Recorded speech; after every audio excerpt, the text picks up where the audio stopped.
नमस्कार, plus news में आपका स्वागत है। मैं हूं आपके साथ राजकीय नजर डालते हुए तक की मुख्य हेडलाइंस पे। प्रधानमंत्री नरेंद्र मोदी की सरकार के दूसरे कार्यकाल का 1 साल पूरा। नेता प्रतिपक्ष तेजस्वी यादव और राबड़ी समेत 32 नेताओं पर केस दर्ज। लॉकडाउन उल्लंघन को लेकर पटना पुलिस ने दर्ज किया केस। बेगूसराय में अपराधियों ने की ताबड़तोड़ फायरिंग, एक की मौत, एक गंभीर रूप से जख्मी। वहीं मोकामा में डबल मर्डर से मचा हड़कंप।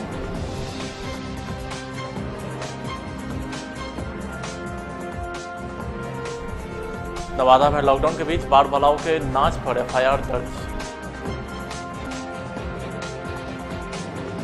अब खबरें विस्तार से। प्रधानमंत्री नरेंद्र मोदी की सरकार के दूसरे कार्यकाल का 1 साल पूरा हो गया है। कोरोना वायरस लॉकडाउन की वजह से कार्यक्रम पर पाबंदी है, इसलिए पार्टी सोशल मीडिया के जरिए ही अपनी उपलब्धियां गिना रही है। प्रधानमंत्री नरेंद्र मोदी ने देश की जनता के नाम पत्र लिखकर चुनौती व सफलता पर बात की है, साथ ही एक ऑडियो संदेश भी जारी किया है। भारतीय लोकतंत्र के इतिहास में एक नया स्वर्णिम अध्याय जुड़ा। देश में दशकों बाद पूर्ण बहुमत की किसी सरकार को लगातार दूसरी बार जनता ने जिम्मेदारी सौंपी थी। इस अध्याय को रचने में आपकी बहुत बड़ी भूमिका रही है। ऐसे में आज का यह दिन मेरे लिए अवसर है आपको नमन करने का, भारत और भारतीय लोकतंत्र के प्रति आपकी इस निष्ठा को प्रणाम करने का। यदि सामान्य स्थिति होती तो मुझे आपके बीच आकर आपके दर्शन का सौभाग्य मिलता। बिहार के दरभंगा जिले के ज्योति के जीवन का बदलाव अकल्पनीय है। बेहद गरीब घर से आने वाली एक बच्ची अपने हौसलों के सहारे अपने घायल पिता को गुरुग्राम से अपने गांव सिरहुल्ला ले आती है। इस घटना के बाद जैसे सब कुछ बदल गया है ज्योति की जिंदगी भी। तो पहले ये गुमनाम सी लड़की अब सबकी जुबां पर सवार है। बिहार के दरभंगा जिले स्थित उसके गांव सिरहुल्ले में कोरोना से ज्यादा ज्योति की चर्चा है। 15 साल की ज्योति अपने घायल पिता को गुरुग्राम से सिरहुल्ली तक ले आने को लेकर चर्चा में है। उसका एक कमरे का छोटा सा घर साल 2010 में आई हिंदी फिल्म पीपली लाइव की याद दिलाता है। सोचे नहीं थे कि हम जाएंगे दरभंगा, तो इतना लोग आएंगे देखने के लिए। अब तो इतना सोचना पड़ता है कि बहुत लोग सब आता है, कोई मंत्री लोग सब आता है, कोई सब गिफ्ट वगैरह सब देके जाता है, साइकिल सब देके गया है। कभी भी तो हम सोचबो नहीं किए थे। नेता, मीडिया, सामाजिक संगठन, प्रशासनिक अधिकारी सब उसके घर जुटे रहते हैं सुबह 7 बजे से रात 8 बजे तक। उसका फोन लगातार घनघनाता रहता है। ज्योति को आर्थिक मदद देने वालों की लंबी कतार उसके घर लगी रहती है। उसके घर में आनन फानन में शौचालय बन गया है, पानी के लिए नल लग गया है और खुद ज्योति का दाखिला स्कूल में हो गया है। मेरे पास तो शौचालय नहीं था, शौचालय किए कहे तो शौचालय बना दिया है। अब कल नहीं है तो कल का बात होगा, अब कल देखेंगे। अब ज्योति के पास एक नहीं बल्कि 4 नई साइकिल हैं। इस बदलाव से ज्योति खुश तो हैं, लेकिन इसके चलते ना तो उन्हें ठीक से सोने का वक्त मिल रहा है और ना ठीक से खाने पीने का। वो चाहती हैं कि सरकार उनकी तरह सड़क और ट्रेन से पीड़ादायक यात्रा कर रही हर बच्ची की सहायता करे। धन्यवाद ट्रेन को कि मेरे लिए इतना दूर से आ रहा है। अभी आधा लोग आए हैं, लोग तो नहीं आए। 8वीं पास ज्योति की पढ़ाई लिखाई से लेकर उसकी शादी करने तक उसे राष्ट्रपति पुरस्कार देने की अनुशंसा करने, उसे साइकिलिस्ट, इंजीनियर, डॉक्टर, प्रशासनिक अधिकारी बनाने में उसकी मदद के लिए कई लोग सामने आए हैं। अब जो हम लोग सहयोग, हमारा यहाँ पे जो प्रशासन लोग, नेता लोग, जो भी हमारे देश हमारे यहाँ के लोग आए हैं, सहयोग दे रहे हैं, आशीर्वाद मेरी बिटिया को दे रहे हैं। हमें कोशिश है जो उस पैसे से हम अपनी लड़की को इच्छा अनुसार उसको पढ़ाएं लिखाएं, उसी में खर्च करें। लेकिन क्या ये बेहतर नहीं होता कि बिहार जैसे राज्य जहां 60% महिलाएं एनीमिया की शिकार हैं, वहां प्रत्येक महिला और हर बच्ची के जीवन में ऐसे ही परिवर्तन का जिम्मा सरकार और समाज लेता। भारत में कोरोना का संक्रमण तेजी से फैल रहा है। हर दिन कोरोना संक्रमित मरीजों की संख्या बढ़ती जा रही है। स्वास्थ्य मंत्रालय के आंकड़ों के मुताबिक पिछले 24 घंटे में कोरोना के 8,000 नए केस मिले हैं और 265 मरीजों की मौत भी हुई है। नए मामलों के सामने आने के साथ ही देश में कोरोना से संक्रमित मरीजों की संख्या 1,75,000 पहुँच गई है। स्वास्थ्य मंत्रालय के आंकड़ों के मुताबिक देश में कोरोना के अब 86,422 एक्टिव केस है। कोरोना महामारी से अब तक लगभग 5,000 मरीजों की मौत हो चुकी है और 82,369 लोग ठीक भी हो चुके हैं। एक विदेशी लौट भी चुका है। संक्रमण के कुल मामलों के लिहाज से भारत 9वें स्थान पर आ गया है। देश में कोविड-19 से मौत से अब तक कुल 5,000 मामलों में सर्वाधिक मामले महाराष्ट्र से आए हैं। गोपालगंज स्त्रीय हत्याकांड को लेकर के बिहार की राजनीति गर्म है। विपक्षी पार्टी राजद ने इस मुद्दे को लेकर के नीतीश सरकार पर आक्रामक है। कांड में आरोपी जदयू विधायक पप्पू पांडे की गिरफ्तारी नहीं होने के बाद तेजस्वी यादव ने गोपालगंज कूच करने का निर्णय लिया था, लेकिन पटना जिला प्रशासन ने लॉकडाउन की वजह से आगे बढ़ने से रोक दिया। इस दौरान राजद नेता रोक के बाद भी जबरन आगे बढ़ने की कोशिश करते रहे, जिसके बाद अब पटना पुलिस ने राजद नेता पर केस दर्ज किया है। राबड़ी आवास पर हंगामा, लॉकडाउन में कानून तोड़ने और पुलिसकर्मी से धक्का मुक्की के मामले में पटना पुलिस ने राजद नेता पर केस दर्ज किया है। राजद के कई नेताओं पर राजधानी के सचिवालय थाने में केस दर्ज किया गया है। पटना सेंट्रल के सिटी एसपी ने इसकी पुष्टि की। गोपालगंज ट्रिपल मर्डर मामले में एक बार फिर से मंत्री नीरज कुमार ने तेजस्वी यादव पर हमला बोला है। मंत्री नीरज ने साफ तौर पर कहा है कि कानून अपना काम कर रही है, तेजस्वी को ज़्यादा चिंता करने की जरूरत नहीं है। गोपालगंज मामले पर मंत्री नीरज कुमार ने कहा कि इसमें कार्रवाई हो रही है। के विकास और वही के अपराध पर आप बहस कर लीजिए ना। दूर कहाँ जा रहे हैं बिहार में। यूनिट मानिए एक अपराध नियंत्रण हमारा यूएसपी यूनिक सेलिंग पॉइंट है और आपको कम से कम इस बात का तेजस्वी यादव एहसास होगा कि जब महागठबंधन की सरकार थी, हमारे कम विधायक थे, आपके ज्यादा विधायक थे। नवादा के विधायक पर आरोप लगा, सिवान के मामले में आरोप लगा। हमने यह नहीं देखा कि हमारी सरकार चली जाएगी, हमने कहा कि अगर अपराध हुआ है तो कार्रवाई होगी। तो हमारा ट्रैक रिकॉर्ड रहा है। हमारे दल के विधायक पर आरोप लगाए तो हमने बख्शा नहीं है। किसी को बख्शने का सवाल ही पैदा नहीं होता है। क्या लगता है कि चुनाव जो आ रहे हैं नजदीक, उसको लेकर के एक्टिविटीज है विपक्ष का? 16 मार्च को विधानमंडल में तमाम दलों ने सर्वानुमति के साथ कोविड-19 से लड़ने का संकल्प लिया। ये कितने गैर जिम्मेवार हैं कि 16 मार्च को संकल्प लेते हैं, उसके बाद बीच की अवधि में ही 5-6 दिन के बाद वो गुमशुदा हो जाते हैं। जब कोविड-19 से लड़ना का संकल्प लिया तो बिहार की सरजमी पर क्यों नहीं थे? कहाँ चले गए थे? इस सवाल का तो जवाब दिया नहीं। 53 दिन 55 दिन में आए तो अपने आप को तो सुरक्षित कर लिया।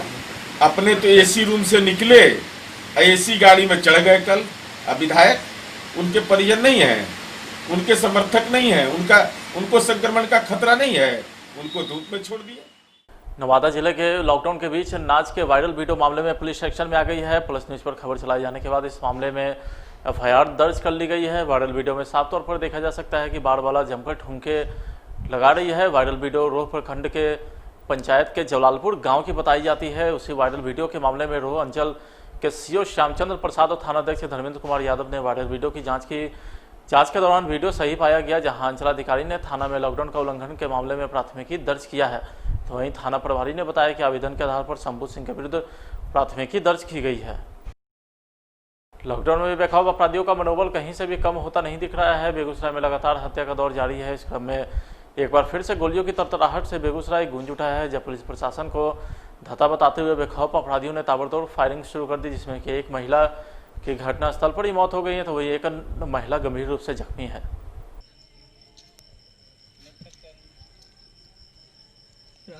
हमें सूचना मिली कि डंडारी में 2 लोगों को और समसा में 2 लोगों को गोली मारी गई, जिसमें एक मृत आपके सामने है। हमें लगता है साफ कि बेगूसराय पुलिस प्रशासन को स्पष्ट रूप से गिरफ्तारी नहीं करनी चाहिए अपराधियों की, बल्कि उसकी प्रत्युत्तर में गोलीबारी करनी चाहिए। बेगूसराय में जिस तरह से अपराधी बेलगाम हुए हैं, उनके खिलाफ मुकम्मल कॉम्बिंग ऑपरेशन की आवश्यकता है। और मैं पुलिस अधीक्षक से मांग करता हूं कि अब अपराधियों की गिरफ्तारी नहीं, बल्कि उसके खिलाफ प्रत्युत्तर में गोलीबारी होनी चाहिए।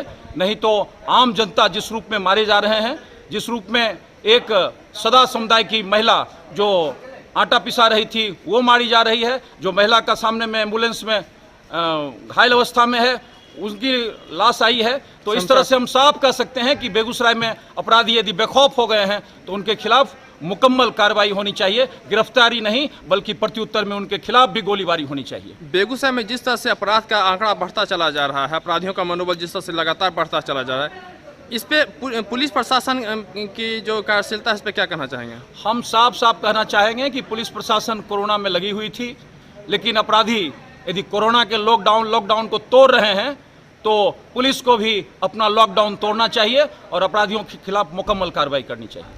पुलिस की खामी नहीं है? हम पुलिस की खामी भी मानते हैं, लेकिन साथ साथ हमें भरोसा भी है कि पुलिस अधीक्षक ईमानदार पुलिस ऑफिसर हैं और निश्चित रूप से वैसे तमाम थाना अध्यक्ष जो दागदार हैं, जो कर्तव्यपरायण नहीं हैं, उनके खिलाफ भी कार्रवाई होनी चाहिए और साथ ही साथ एक मुकम्मल कॉम्बिंग ऑपरेशन अपराधियों के चिन्हित करके होना चाहिए, क्योंकि कोरोना कालखंड में जो बेगूसराय को अशांत कर रहे हैं उनको भी शांति से सोने का हक नहीं है।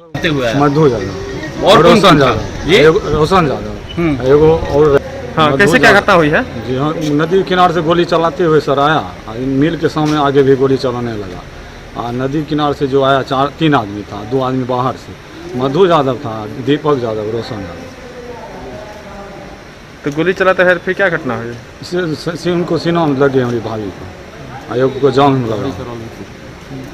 इसे पूरे घटना में पुलिस प्रशासन की क्या भूमिका? जी नहीं सर, वो एको बार नहीं पुलिस प्रशासन, वो जो है वो मिले हुए हैं बदमाश से। सूचना दिए थे पुलिस? जी हाँ, सूचना दिए, डीएसपी साहब को सूचना दिए। कोई आया घटना स्थल पे? अभी तक तो कोई नहीं है यहाँ पर, कोई पूछने भी नहीं आया? नहीं, कोई नहीं। क्या लगता है कि जिस तरह से आपके क्षेत्र में घटना हो रही, गोलीबारी हो रही है, तो क्या पुलिस कुछ नहीं करती है? नहीं सर, एकदम पूरा आसान है। तो वहीं लॉकडाउन के बीच पटना में वारदात का सिलसिला जारी है। पटना में बेलगाम अपराधी ने डबल मर्डर की वारदात को अंजाम दिया है।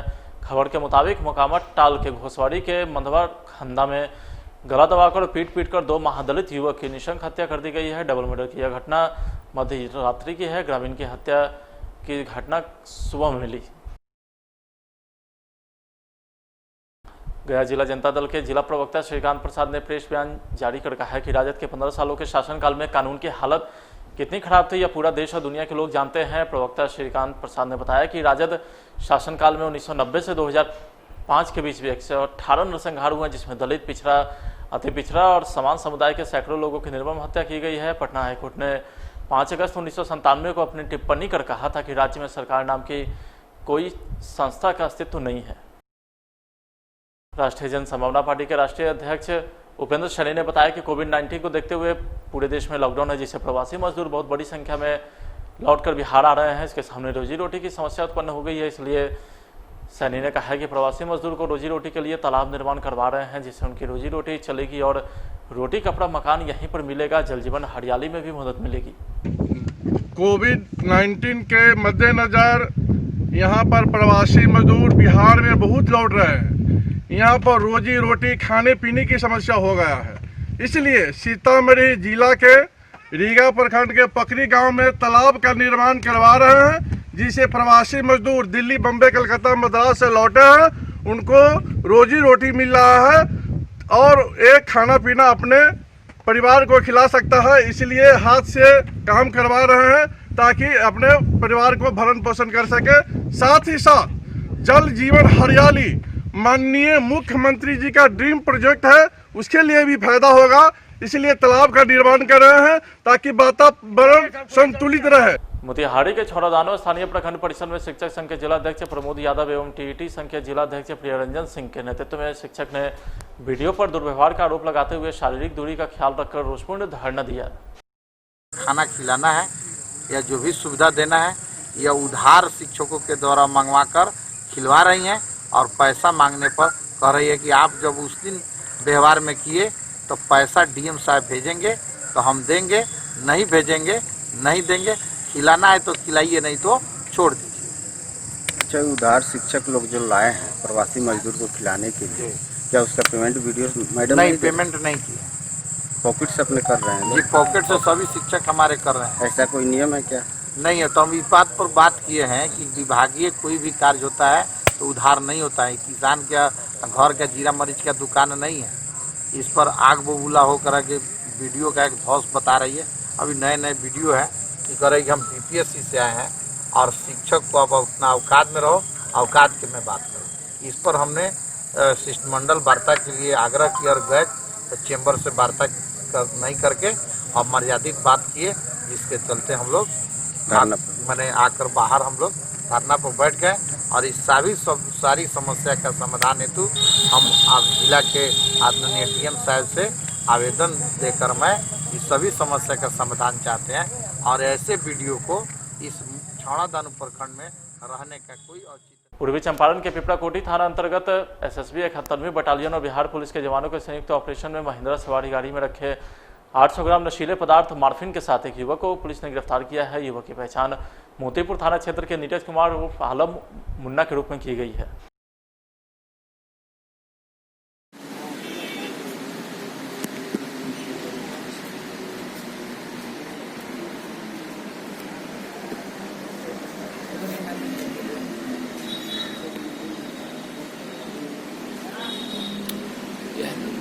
प्यार अंधा होता है, ठीक ऐसा ही एक मामला सामने आया है जहां चचेरे भाई बहन में एक दूसरे से प्यार हुआ, जिसके बाद घर से भागकर मंदिर में शादी कर ली, पर कोरोना महामारी के बीच लगे लॉकडाउन से दोनों को घर आने पर मजबूर कर दिया। आपको बता दें कि लॉकडाउन के बीच दूसरे राज्यों में फंसे लोगों का जत्था लगातार पटना पहुंच रहा है। इसी क्रम में घर से भागकर शादी करने वाले चचेरे भाई बहन भी पटना सिटी के गमकुआं स्थित 0 माइल पहुंचे, जहाँ पुलिस ने युवक युवती से पूछताछ की। तो वहीं पूछताछ के दौरान पता चला कि ये दोनों चचेरे भाई बहन हैं और घर से भागकर शादी की है। 1 साल से। 1 साल से क्या? मैं चल रहा। अच्छा, तो उसके बाद हम लोग चले गए गाजियाबाद 2-2.5 महीने पहले। कब गए थे गाजियाबाद? लॉकडाउन से पहले गए। फिर वापस कैसे आना हुआ? वापस पापा कोच में गए थे तो उनके यहाँ पर आ गए। आप लोग शादी कर चुके हैं? हाँ जी, शादी कर लिया हम लोग। कहाँ पे शादी किया? हम लोग वहाँ पे गए थे ना, शादी करके गए थे। क्या लड़की कहाँ मंदिर में किए थे? लड़की मिर्चिया की। कोर्ट मैरिज किए थे या मंदिर में किए थे? मंदिर में किए थे। और दोनों रिलेशनशिप में चचेरे भाई बहन लगते हो?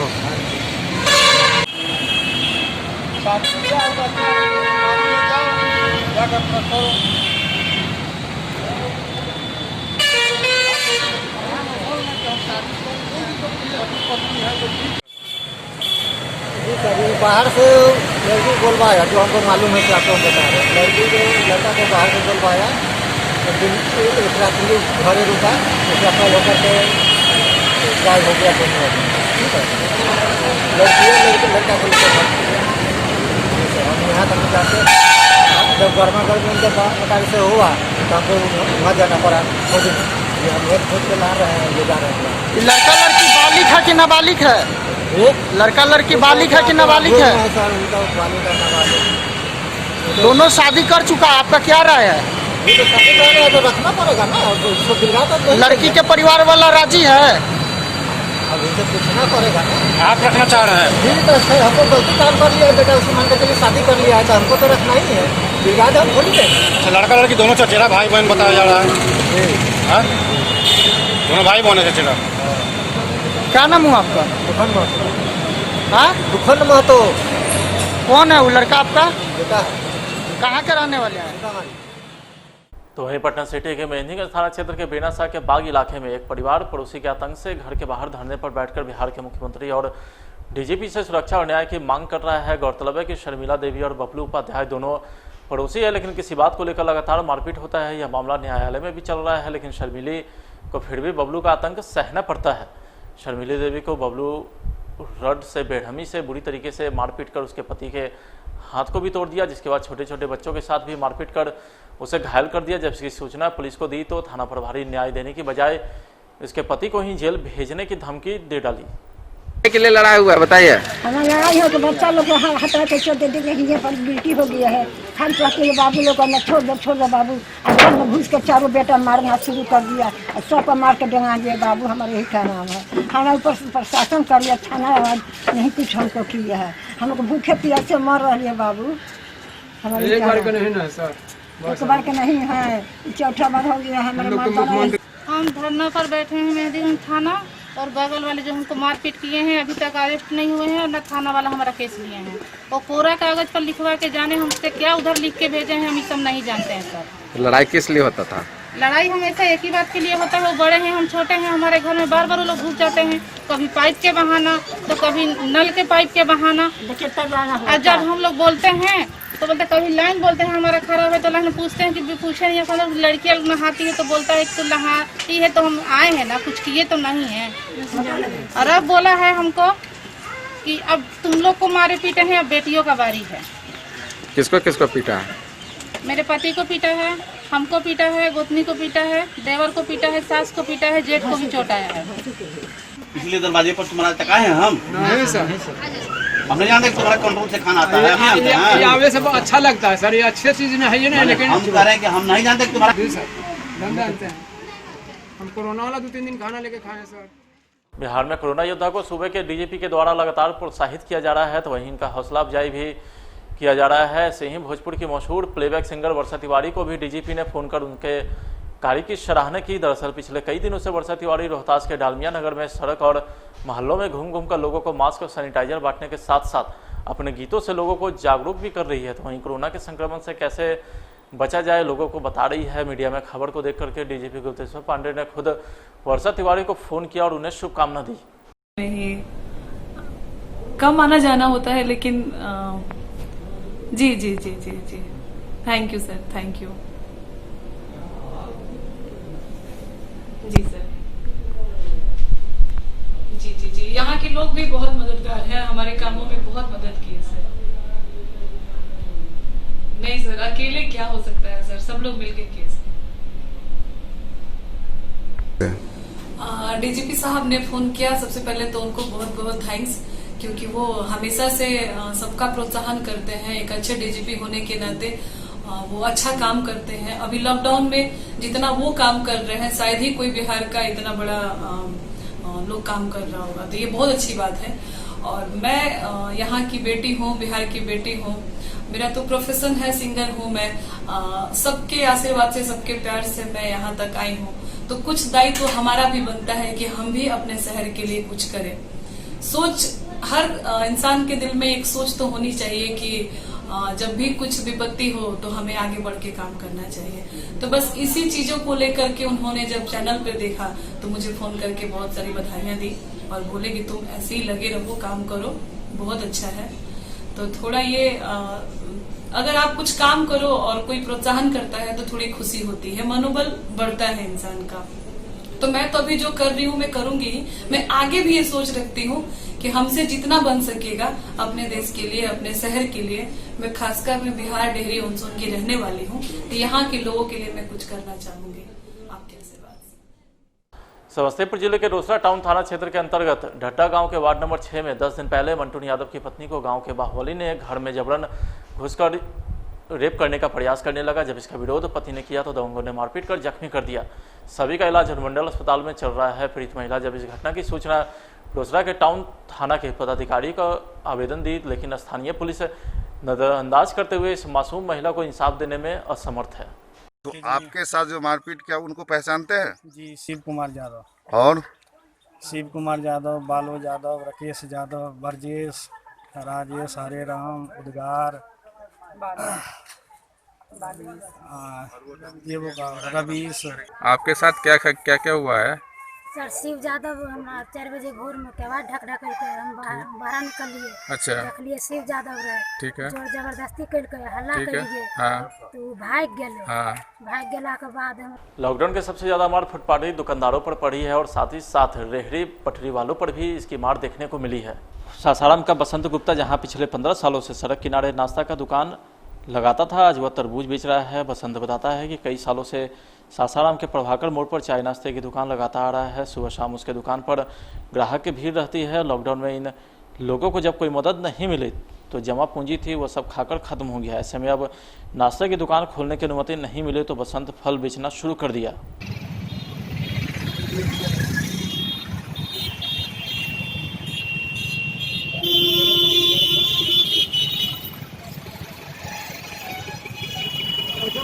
पहले हम लोग नाश्ता बेचते 2 महीना से बंद हो गया, उसी की वजह से हम मतलब फल उल भी बेचने लगे।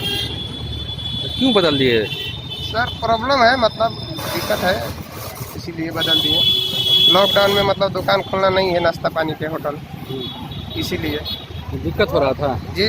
अलाउ नहीं है, मतलब पीएम जी अलाउ नहीं किए हैं नाश्ता की दुकान चलाने के लिए, इसीलिए मतलब हम लोग बंद किए हैं। अब क्या बेच रहे हैं? अभी ये तरबूजा लालमी बेच रहे हैं। कोई आधार नहीं है, हमारा राशन कार्ड और कुछ भी नहीं है अभी। फायदा बुझा रहा है इसमें? वही 150 रुपये मिल जा रहा है, साग सब्जी के छूट रहा है। फिलहाल आज की खबर में इतना ही। आप देखते रहे प्लस न्यूज। नमस्कार।